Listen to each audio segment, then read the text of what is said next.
अस्सलाम वालेकुम beautiful people, welcome back to my channel. कैसे हैं आप सब लोग? मैं अल्हम्दुलिल्लाह बिल्कुल ठीक ठाक हूँ और सबसे ज़्यादा पूछे जाने वाले सवाल का मैं आपको जवाब देने वाली हूँ इस वीडियो में।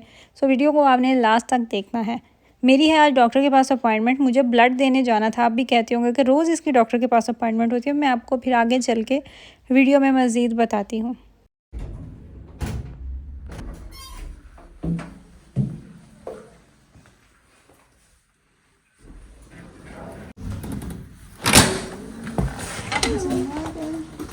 Ich habe Termin, mein Name ist Hamza. Ja, einmal Karte bitte. Ja. Dankeschön. ये हमारी फैमिली डॉक्टर है। इसको देखने की, इस जगह को देखने की आप आदत डालें, क्योंकि मैं आए दिन डॉक्टर के पास आ रही होती हूँ, कोई ना कोई चेकअप होता है।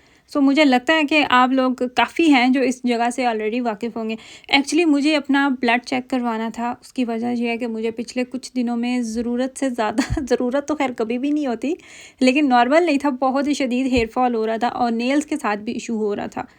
तो इस वजह से इसी सिलसिले में मुझे डॉक्टर के साथ मैंने बात की, तो मुझे ब्लड देना था। थायराइड सबसे बड़ी वजह होती है, जब भी आप सर्च करते हैं ना कि आपके हेयर फॉल क्यों हो रहा है, तो उसकी सबसे जो मेन रीज़न बताई जाती है वो यही होता है। मंगल वाले दिन डॉक्टर के पास मेरी अपॉइंटमेंट थी। यहाँ पे अब ब्लड दे लिया था, 10 बजे डॉक्टर आई थी। अब यहाँ पे हम तकरीबन फ़ारिग हो चुके थे। मुझे अब जाके काउंटर पे न्यू अपॉइंटमेंट जो है वो लेनी थी, क्योंकि मंगल वाले दिन गए थे और जुमेरात को ब्लड की रिपोर्ट आ जाएगी, तो फिर मज़ीद डॉक्टर जो है ना वो बताएगी कि क्या वजह है, किस वजह से इतना हो रहा है। नॉर्मली जो हेल्दी हेयर्स होते हैं, मैंने किसी जगह पे पढ़ा था कि 100 बाल आपका रोज़ का गिरता है, लेकिन इससे ज़्यादा अगर आपको बहुत ज़्यादा गिरने लगते ना, तो अपनी सेहत को कभी भी निगलेक्ट नहीं करना चाहिए। अपनी हेल्थ का हमेशा ख्याल रखें, क्योंकि याद रखें जान है तो जहान है। इसके अलावा मुझे इतना ज़्यादा आप लोगों का क्वेश्चन आता है ना, बहुत ज़्यादा आता है कि आप कैसे जर्मनी गई, स्टडी वीज़ा पे गई, जॉब सर्च वीज़ा पे गई। और फिर मुझे एक इतना मज़े का क्वेश्चन क्या इनबॉक्स मुझे आया हुआ था टिकटॉक और फेसबुक पे मुझे इस तरह के ज़्यादा क्वेश्चंस मिलते हैं, लोगों के सवाल होते हैं।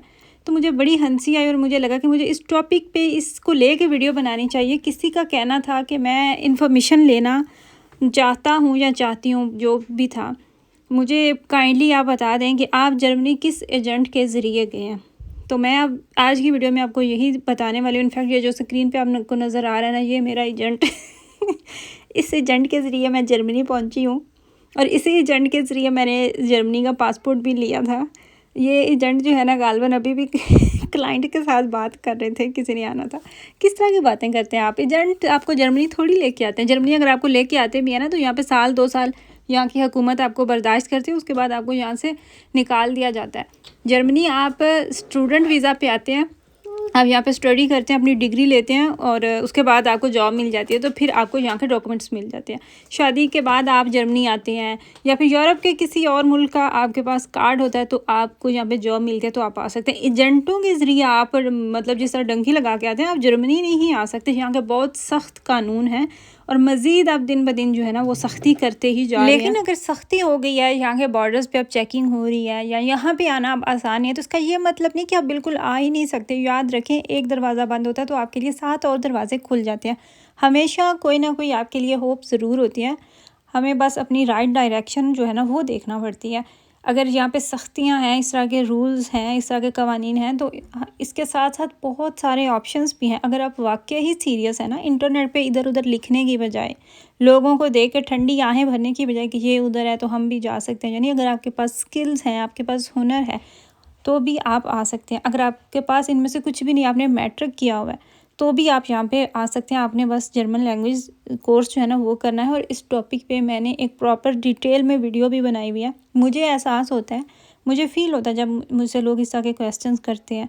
मैं बड़े अच्छे से वाकिफ़ हूँ हमारे मुल्क के क्या हालात हैं, कितनी गुर्बत है हमारे मुल्क में और वहाँ का लाइफस्टाइल कैसा है। सो मैंने आप लोगों की सहूलत के लिए इस टॉपिक पे डिटेल वीडियो भी बनाई हुई है। अगर आप वो वाली मेरी वीडियो टिकटॉक पे देखना चाहते हैं, तो टिकटॉक पे आपको पार्ट्स की शक्ल में मिलेगी वो वीडियो, जबकि फ़ेसबुक और यूट्यूब पे आपको कंप्लीट व्लॉग मिल जाएगा। उसके ऊपर जो थंबनेल है या उसका जो टाइटल है, वो आसानी से आपको वीडियो मिल जाएगी। जब भी आपको डॉक्टर के साथ अपनी अपॉइंटमेंट फ़िक्स करना होती है ना, या बच्चों के स्कूल में, यहाँ पे बहुत ज़्यादा अपॉइंटमेंट्स आती हैं, आए दिन आपकी अपॉइंटमेंट होती है। अगर आपके बच्चे हैं ना, तो फिर तो आप कह लेंगे एक हाउसवाइफ है, घर के काम काज करने, बच्चों को स्कूल से लेना छोड़ना और उनकी अपॉइंटमेंट्स अटेंड कर लेना, तो इस एक औरत की इससे बढ़ के कोई कामयाबी नहीं होती, ना ही उसको इससे ज़्यादा टाइम मिलता है। खैर मैंने देखा है कुछ मदर्स को, कुछ लेडीज़ को, उन्होंने छोटी छोटी डायरीज रखी होती हैं, वहाँ पे उन्होंने सारा लिखा होता है कि फ़लाँ दिन हमारी उस जगह पे अपॉइंटमेंट है, इस दिन हमारे पास टाइम है या नहीं, लेकिन वो अच्छा रहता है। मैंने कैलेंडर रखा हुआ है, जब मुझे कहीं पे अपॉइंटमेंट वो बनाना पड़ते हैं तो मैं कैलेंडर अपना देख के सामने रख के बनाती हूँ, क्योंकि मेरी याददाश्त बहुत बुरी है। मैं एक टाइम पे डबल अपॉइंटमेंट्स रख देती हूँ, एक दिन पे रख देती हूँ जो मुझे याद नहीं रहता। और इस दिन कोई नहीं थी, बच्चे स्कूल में थे और कुछ भी नहीं था, तो देख के ये वाला दिन सेलेक्ट किया था। मेरे हस्बैंड भी मेरे साथ थे।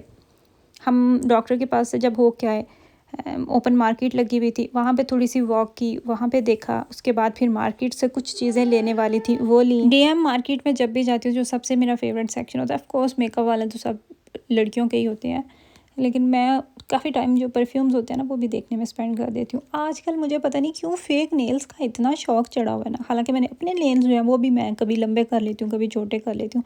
मुझे लंबे नेल्स रखने का बहुत शौक है, एक वाहिद चीज़ है जो मुझे बहुत पसंद है, और मेरा बस दिल चाह रहा है कि मैं फ़ेक नेल्स ले लूँ। अभी मैं घूम रही हूँ, देखती हूँ क्या करती हूँ, लेती हूँ या नहीं लेती, देखते हैं। काफ़ी लगी हुई थी इनकी, सिंपल नेल्स भी थे, ऊपर पेंट भी था, सारा कुछ था, वो मैं देख रही थी। और ये मुझे नज़र आई एलोवेरा जेल। आपको हर मार्केट में डिफरेंट ब्रांड की एलोवेरा जेल मिल रही होती है। एक टाइम पे मुझे लगता था कि यहाँ से एलोवेरा जेल नहीं मिलते, जब मैं नई आई थी, जब मुझे जर्मन लैंग्वेज नहीं आती थी। लेकिन अब मैं जिस भी मार्केट में जाती हूँ ना, हमें एक तो वैसलीन डिफरेंट ब्रांड की, डिफरेंट ट्यूब में भी होती है, उसकी पैकिंग डिफरेंट होती है, वो भी हमें बड़ी आसानी से मिल जाती है, और एलोवेरा जेल भी हमें बड़ी आसानी से मिल जाती है। बस ये अगर टाइम निकाल के आपको देखना चाहिए चीज़ों की। उसके अलावा मेरी मोस्ट फेवरेट मार्केट, डीएम के बाद मेरी फेवरेट मार्केट एक्शन। तो यहाँ से मुझे कुछ चीज़ें लेनी थी, वो मैं देख रही हूँ। तो यहाँ से मैंने क्या क्या चीज़ें ली अभी मैं आपको साथ साथ नहीं दिखा सकती। मैं जब मज़ीद घर जाऊँगी ना, तो मुझे लगता है कि नेक्स्ट वीडियो में आप लोगों को मैं सारी अपनी डिटेल से चीज़ें बताऊंगी कि मैं वहाँ से क्या क्या लेके आई। रोसमान हो जाए, डीएम हो जाए, या फिर एक्शन मार्केट हो जाए, मतलब ये कि जहाँ पे आपने अपनी कोई प्राइवेट चीज़ें लेनी होती है ना, कोशिश करें कि वहाँ पे अकेले ही जाएं, क्योंकि बच्चे साथ हो ना तो वो आपको इतना टाइम वहाँ पे नहीं लगाने देते, और हस्बैंड साथ हो तो वो भी नहीं लगाने देते। मेरे हस्बैंड ने कहीं दूर गाड़ी पार्किंग में लगाई हुई थी, तो उन्होंने मुझे कहा कि तुम जाओ, एक्शन चले जाओ, तो मैं वहाँ से गाड़ी लेके ना तो वहीं पे ले आता हूँ। तो मेरे पास फिर काफ़ी ज़्यादा टाइम था उनके आने तक। मैंने तकरीबन अपनी जो प्राइवेट शॉपिंग थी ना वो कर ली थी। वो जब आए थे तो मैं तकरीबन यहाँ से फ्री हो चुकी थी। पिछले साल इन दिनों में हम फ्रांस थे, और बहुत प्यारा मौसम था। इतनी लेट आई थी सर्दी, लेकिन इस दफ़ा इतनी जल्दी ठंड आ गई ना, ठंड को बहुत ज़्यादा जल्दी थी। गर्मी थोड़े से टाइम के लिए रही है, और हमने तो इस दफ़ा पाकिस्तान की गर्मी देखी, यहाँ की गर्मी तो देखी नहीं। खैर अब हम यहाँ से फ़ारिग होकर जा चुके हैं, और ये वाला मेरा बैग है जो कि हमेशा छोटू सा बना के मैंने अपने बैग के अंदर रखा होता है कि एमरजेंसी में कहीं पे भी ज़रूरत पड़ सकती है। और चीज़ें मैंने क्या ली ये आपको इंशाल्लाह ताला नेक्स्ट वीडियो में दिखाऊंगी। आपको नेक्स्ट वीडियो का इंतज़ार करना पड़ेगा। ये थी मेरी आज की वीडियो। अपनी फैमिली का ख्याल रखिएगा, मुझे और मेरी फैमिली को भी दुआ में ज़रूर याद रखिएगा। आपसे बात होगी इंशाल्लाह ताला नेक्स्ट वीडियो में। तब तक के लिए अल्लाह हाफिज़।